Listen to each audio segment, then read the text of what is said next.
قادری صاحب کیا کہیں گے؟ مہذب معاشروں میں اس طرح کی بات جو ہے وہ کسی ایک فرد کی ذمہ داری نہیں ہوتی، بلکہ تمام معاشرے کے منہ پر ایک زناٹے دار تھپڑ ہوتا ہے۔ میں یہ سمجھتا ہوں کہ جن قوموں کو ہجوم سے قوم بننے کے لیے لے جانے والے راستہ بھٹک گئے ہوں، وہاں اسی طرح کے واقعات نمودار ہوتے ہیں اور ہوتے چلے جاتے ہیں، اور ان کا جو آؤٹ کم ہے، ان کا جو رزلٹ ہے، ابھی عباسی صاحب دوسرے والے جو ہیں ہمارے پیٹ والے، انہوں نے ذکر کیا، تو جو لوگ گرفتار ہوئے ان کے ساتھ کیا ہوا، ان کو کس نے چھوڑ دیا، وہ کیوں چھوٹ گئے۔ میں نے تب بھی اس کی دل کی عطا گہرائیوں سے مذمت کی تھی، رو کے کی تھی، اور آج بھی کرتا ہوں۔ ثانیہ ساہیوال ابھی چند دن کا واقعہ ہے، اور وہاں پر بھی وزیر اعظم موصوف نے یہی فرمایا تھا کہ کوئی بچ نہیں پائے گا۔ وہاں پہ تو کم از کم سال ڈیڑھ سال بعد ضمانتوں کا سلسلہ شروع ہوا، لیکن اس واقعے میں تو چند ہفتوں میں ہی وہ فیصلہ ہو گیا۔ تو میں یہ سمجھتا ہوں کہ لیڈرشپس کی جو کمزوری ہے، جو قانون توڑنے کی بات ہے، دو قوانین کی بات ہے، دو آئینوں کی بات ہے، یہ اسی کا شاخسانہ ہے۔ آپ دیکھیے، اگر ٹریفک سگنل پہ رکنے کے لیے تیار نہیں ہیں ہم، اور ٹرینڈ نہیں ہے اس کے لیے آج تک، اور کوئی ہمیں یہ سکھا نہیں پایا، تو کیا اس قوم پہ اس طرح کے جو درندے ہیں، جو ظالم ہیں اور مظلوم پر ظلم کرنے کو اپنا حق سمجھتے ہیں، وہاں ڈاکٹر صاحب کس طرح آپ چیزوں کو درستگی کی طرف لے کے جائیں گے؟ قانون پر عمل، قانون کی عملداری جو ہے نا جی ڈاکٹر صاحب، وہ روح ہوا کرتی ہے مہذب معاشروں کی۔ ہمارے ہاں پچھلے 70 برس میں چاہے کسی کا بھی اقتدار ہو، وہاں اس قانون کو صرف ان لوگوں کے لیے رکھا گیا جو ان کے ساتھ نہیں تھے۔ آج بھی وہی سلسلہ روا ہے، اور اس شد و مد کے ساتھ روا ہے کہ اس پہ نہ صرف بات کی جاتی ہے بلکہ فخر کیا جاتا ہے کہ ہاں ہم یہ کریں گے، تم جو کر سکتے ہو کر لو۔ تو پھر بات وہی ہے ڈاکٹر صاحب کہ دعا تو یہی کرنی چاہیے کہ پھر راج کرے گی خلق خدا، جو میں بھی ہوں اور تم بھی ہو۔ تو کاش یہ وقت ہماری زندگی میں کبھی آ جائے کہ خلق خدا جو ہے اس کو ادراک ہو جائے کہ وہ اپنے حقوق، اپنے بنیادی حقوق، اپنے آئین، اپنے معاشرے کے لیے کس طرح نکلتا ہے۔ ہم تو آج بھی ڈاکٹر صاحب یہ تک نہیں سیکھ پائے کہ ہم نے اپنے گھر کا گند جو ہے وہ گلی میں پھینک دینا، اس کو کوڑے دان تک نہیں لے کے جانا۔ تو یہ چیزیں قیادتوں نے سکھانی ہوتی ہیں۔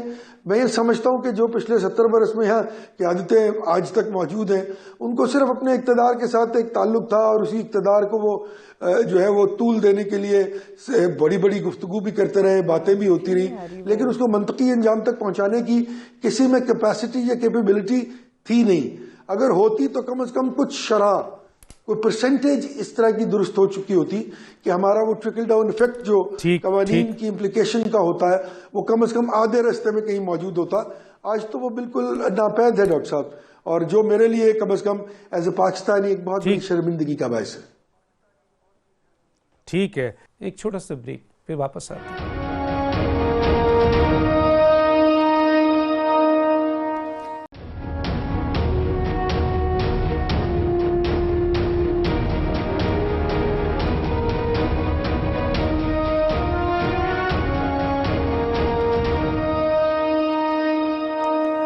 Welcome back.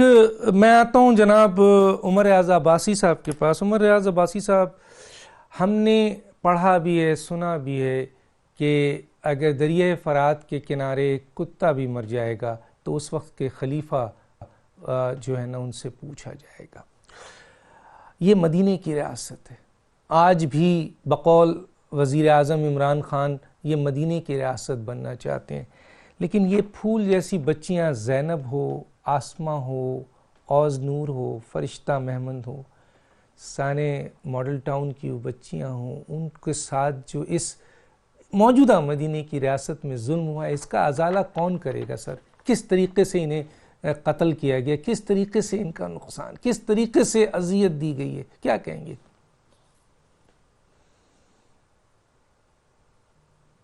ڈاکٹر صاحب، یہ جو ابھی میں آپ سے شیئر کرنے جا رہا ہوں دیٹ از ویری انفارچونیٹ اور بڑا تکلیف دہ ہے۔ یہ میرے پاس رپورٹ ہے، یہ جو انٹرنیشنل اسکالرز ایسوسی ایشن ہے یورپ کی، امریکہ کی، وہاں کی یونیورسٹیز کے جو پیپرز ہوتے ہیں، ریسرچ پیپرز، ان کے لیے جو ٹاپکس کی سلیکشن ہوتی ہے, تھیمز ہوتے ہیں, وہ بھیجے جاتے ہیں پوری دنیا میں.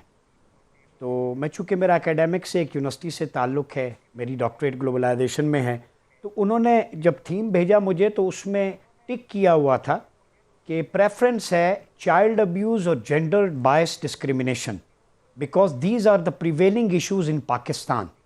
تو آپ پاکستانی سوسائٹی میں جو بچوں پر جنسی تشدد, زنا بالجبر ہے, اس پہ تحقیق کریں, آپ ہماری کانفرنس میں پارٹیسپیٹ کریں. I had 2 options. میں دل پہ ہاتھ رکھ کے کہہ رہا ہوں کہ being a scholar, being a student of Pakistan, مجھے ایمبیرسمنٹ اور ریگریٹ فیل ہو رہا تھا کہ باہر کی دنیا ہمارے بارے میں کیا سوچ رہی ہے. دا ریزن بیہائنڈ دیٹ کہ اڈلٹری اور فورنیکیشن اس لیے بڑھتی ہے کہ جب آپ کی جو پروسیس آف ایگزیکیوشن ہے وہ ٹھیک نہ ہو. فار ایگزامپل زینب کیس ہوا, ڈاکٹر دانش سنیے گا, اس میں بچی پہ تشدد بھی ہوا, سیکس اسالٹ بھی ہوا, ٹارچر بھی ہوا, ریپ بھی ہوا, مرڈر بھی ہوا. 5 کرائم ہیں. تو کیا 5 کرائم کی صرف ایک سزا ہے کہ اس کو ہینگ کر دو؟ نہیں. دس از اکارڈنگ ٹو شریعہ یہ نہیں ہے. شریعہ میں یہ تھا تشدد کی الگ سزا ہے, زنا کی الگ ہے, ریپ کی الگ ہے, قتل کی الگ ہے, یہ ساری سزائیں, اور بالجبر کی الگ ہے. اس میں اسلامی نظریاتی کونسل آپ کے پاس تھی, آپ اس کی ریکمنڈیشن پہ عمل کرتے. پرابلم یہی ہمارا سبجیکٹ ہے. اسلام ہیومینٹی کو کل نہیں کرتا, اسلام کرائم کو کل کرتا ہے. تو جب تک ہمارے ہاں ریسرچ نہیں ہوگی, جو ہماری ریسٹرکچرنگ نہیں ہے, اس پہ قانون سازی ہونی چاہیے پارلیمنٹ کے اندر. سر چھوڑیں یہ پالیسی پہ میں پالیسی پہ نہیں جا رہا سر, آپ پالیسی پہ جا رہے ہیں. میں تو انصاف کی بات کر رہا ہوں سر, آپ پالیسی پہ جا رہے ہیں, لیکچر دے رہے ہیں. بھائی انصاف کی بات کریں, ان بچیوں کو انصاف کیسے ملے گا, کون دے گا؟ یہ ذمہ داری ریاست کی ہے, ریاستی اداروں کی ہے, یہ حکومت کی ہے. آپ پالیسی پہ جا رہے ہیں, انٹلیکچوئل گفتگو کر رہے ہیں. خدا کے لیے یار, اس کو آپ ایک ہی قتل مان کے ان کو تو سزا دینے یار. عمر ریاض عباسی صاحب کیا بات کر رہے ہیں یار آپ. ڈاکٹر صاحب مجھے موقع دیں. اگر ڈاکٹر صاحب میں وہی عرض کر رہا ہوں کہ لوگ کہتے ہیں قبر میں سکون ہوگا. پرابلم یہ ہے کہ جب تک یہاں انصاف نہیں ہوگا, آگے بھی آپ کو سکون نہیں ہوگا. ٹھیک ہے جی, میں آتا ہوں. مجھے امید تھی کہ عمر ریاض عباسی صاحب آپ جو ہے نا آج جو ہے وہ اتنے سارے اتنے المناک جو ہے قتل پہ, زیادتی پہ آج آپ کی چیخیں نکلیں گی, آج آپ گڑ گڑائیں گے, لیکن آپ وہ 5 اور پالیسیز پہ چلے گئے. میں آتا ہوں جناب ان کے پاس, صداقت علی عباسی صاحب. اگر موقع دیں صداقت علی عباسی صاحب جی بولیں سر, کیا کرنا ہے سر؟ ڈاکٹر صاحب سر بولیں. آپ نے جو بات کی, اگر زینب قتل کا واقعہ ہوا تو نہ صرف اس کو سزائے موت ہوئی, بلکہ زینب کے حوالے سے بچوں کے زیادتیوں پہ ایک پارلیمنٹ میں زینب الرٹ بل آیا. اور میں نے ابھی معلومات لی ہے, جب آپ نے مجھے بریک میں نے معلومات لی ہے, آپ ذرا مجھے بات کرنے, میں نے بریک میں معلومات لی ہے, اس کے مطابق جو آسمہ رانی بچی ہے, ان کے جو بھائی ہیں, ان کی مدعیت میں 324 اور 304 کا مقدمہ درج ہوا, اور جتنا اس کے لوگ تھے وہ اریسٹ ہوئے. وہ جو قاتل ہے وہ ملک سے باہر بھاگا ہوا ہے, انٹرپول کے ذریعے اس کو اریسٹ کرنے کے سارے آرڈر ہیں. پوری طرح خاندان کے ساتھ گورنمنٹ وہ کر رہی ہے. اس کے کیس کا فیصلہ سپریم کورٹ نے دسمبر 2019 میں روکا ہے. ادروائز حکومت پوری طرح خاندان کے ساتھ تعاون کر رہی ہے. وہ ملزم جو ہے وہ ملک سے بھاگا ہوا ہے, اور اس کو اریسٹ کرنے کے تمام آرڈرز جو ہے وہ انٹرپول تک کے جاری ہوئے ہوئے. وہ اپنی لوکیشن بھی چینج کر رہا ہے. جی میں آتا ہوں جناب زیم قادری صاحب کی طرف. زیم قادری صاحب پلوشہ کے پاس آنے سے پہلے میں اس وقت آپ کو موقع دیا تھا جناب عمر ریاض عباسی صاحب, آپ انٹلیکچوئل اس میں چلے گئے, آپ 5 قتل پہ چلے گئے. ارے بھائی میں تو آج سوچ رہا تھا کہ آپ اس پہ مطالبہ. زیم قادری صاحب کیا کہیں گے سر؟ دیکھیں ڈاکٹر صاحب, ایک تو واضح طور پہ یہ بات بالکل جو واضح ہے کہ جو انصاف ہے, چاہے وہ معاشی ہو, معاشرتی ہو, یا اس ظلم کے بارے میں ہو, حکومت اس کی واضح طور پر ذمہ دار ہوتی ہے. اور جس پرٹیکولر کیس کا آپ ذکر کر رہے ہیں, صداقت علی عباسی صاحب نے اس کی ایک بڑی تمہید باندھ دی کہ وہ جو ہے وہ ملک سے باہر چلا گیا ہے. اور بھائی جب وہ حکومت کا اتنا بڑا تعلق دار ہوگا تو اس کو باہر جانے کے سے کون روکے گا؟ یہی تو میں رو رہا ہوں یار, کہ بات یہ ہے کہ وہ باہر چلا گیا نا, کون لے کے گیا اس کو باہر؟ کس نے جانے دیا اس کو باہر؟ کون لے کر گیا اس کو اس طرح نکال کے اس پشاور سے آل دا وے جس ملک میں بھی وہ ہے؟ اور کیا ہوا وہاں پہ؟ عرض صرف یہ ہے، دیکھیں ہم بات کر کے نکل جاتے ہیں، اس طرح نہیں ہوتا، یہ اتنا ایزی نہیں ہے۔ عباسی صداقت بھائی، جب آپ ایک آدمی کو پن پوائنٹ کر دیتے ہیں، ڈائنگ ڈیکلریشن دے دیتے ہیں، تو اس کے بعد پھر قانون جو ہے وہ بڑا واضح اور اسٹریٹ ہے کہ he is held responsible right way. اس کے بعد کوئی کسی گواہ کی کسی اور بات کی جو ہے وہ توجیہ موجود ہی نہیں ہے، امیڈیٹلی اس کو گرفتار کیا جانا چاہیے تھا۔ اور پتہ نہیں کتنے دن وہ پھرتا رہا اس کے بعد اور اس کے بعد وہ چلا گیا۔ اور پھر یہ ویڈیو بھی جو باہر آئی، یہ بھی کوئی 7-8-10 دن لگ گئے ہوں گے۔ کیوں لگ گئے؟ اور پھر اس شخص کو جو اتنا بڑا حکومت کا جو ہے وہ تعلق دار تھا کہ وہ آرام سے بیٹھ کے جہاز میں ملک سے باہر چلا گیا۔ تو عرض یہ ہے میرے بھائی، اس طرح نہیں ہوتا، یہ کنائونس ہوتی ہے۔ کوئی پیچھے ہوتا ہے تو آدمی اس طرح ملک سے باہر نکل جاتا ہے۔ ہوائی گفتگو نہیں ہوتی کہ آپ چپ کر کے جو ہے وہ جہاز پہ بیٹھ جائیں۔ جتنی اسکریننگ پاکستان میں FIA اور انٹیلیجنس ایجنسیز ایئرپورٹس پہ کرتی ہیں، امپاسبل ہے کسی آدمی کا نکل جانا۔ اور کس نے دیا؟ اس نے ویزا بھی لگوا کے رکھا ہوا تھا، سب کچھ کر کے رکھا ہوا تھا، اور وہ نکل گیا۔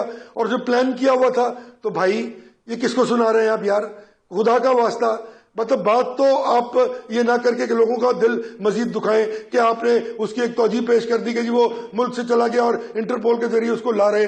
بھائی کیوں نہیں لا سک رہے ابھی تک آپ؟ یہ تو بڑی پرانی بات ہو گئی، 4-6 ماہ ہو گئے اس بات کو یار، فار گاڈ سیک۔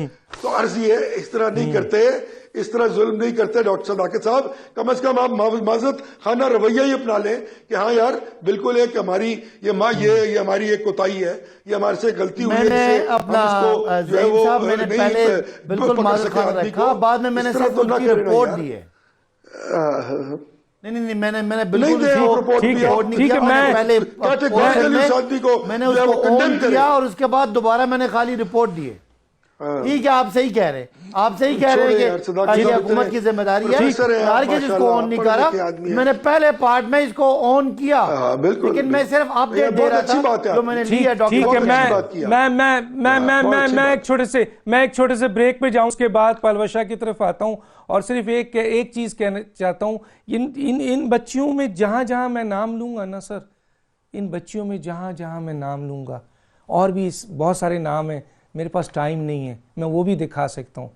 ان میں ایک چیز مشترک ہے، یہ غریب لوگ ہیں جن کی کوئی سنوائی نہیں ہے اس پاکستان میں، نہ عدالتوں میں، نہ پارلیمنٹ میں، نہ حکومت میں، نہ ریاست میں، نہ ریاستی اداروں میں، ان کی سنائی نہیں ہے۔ اگر یہی کوئی ٹاپ کا بچی ہوتی تو اس کو بھاگنے دیتے ہیں، اس کو پھانسی پہ لٹکا دیتے ہیں، اس کی پورے خاندان کو۔ لیکن غریب ہیں یہ لوگ، ان کی کوئی عزت نہیں ہے۔ چیف جسٹس صاحب، آرمی چیف صاحب اور وزیر اعظم صاحب، ان کو انصاف دیجیے۔